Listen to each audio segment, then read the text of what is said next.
Guys, here's another video. One of the processes I'm doing for the things. My brush, I use the dollar ammo brushes. They're $1.25 a piece or whatever here. They're too stiff out of the package like that. So what I do instead of using the chip brushes, because I'm not a big fan of the chip brush, I don't find they've got enough control.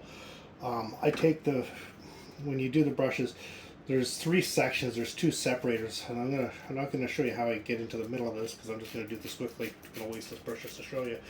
And you'll see I've taken off the layer here, and then you can see inside there's a little wooden or plastic filler in between here. Hopefully that shows. There we go. That shows like that.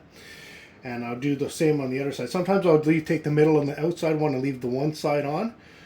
Just depends on what I'm sealing at the time, because it's sometimes the one on the one side makes it easier to get up against edges and stuff like that. And then I go over to the other side and I get in between there with the scissors and I snip them off. Make sure it's over a garbage can because these bristles make a hell of a mess. And then clean up the edges. Any strays off to the side, snip them back.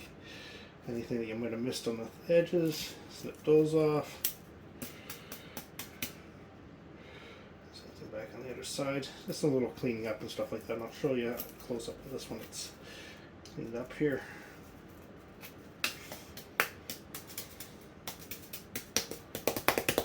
Shaking thing to get all the bristles off of it. So now I don't know how to get this angle right that you can see. You can see it basically on both sides of the brushes. I've just got the brushes down the center of the brush. So what it does is it gives me a really soft brush. So by using the brush like this, especially after the second coat that this is soaked in water after it's washed, it's so soft that I can actually put a second coat of latex on. And if, let's say, there's a couple of corners or so or pockets that were still soft and I don't want to tear the skin of the one before, this is soft enough that it actually goes over. Unless you go and dig in or something like that and then give you a problem. But if you just go over it, you can actually go over a second coat. Not recommended. Like, you want it to cure and you want it to dry properly between coats. But if you miss a spot, you don't want to tear off, especially in the earlier coats, to tear off and lose your detail. But that's one of the tricks I do with that. So when I'm washing the brushes out too, I think I mentioned on one of my things before, I keep an old barber's brush. Steel brush is good too, so I just find the steel brushes I usually end up stabbing myself and bleeding from them. So this has been working. I just go through it like that to get that little beads of rubber off of it and stuff like that. That's it. Bye for now.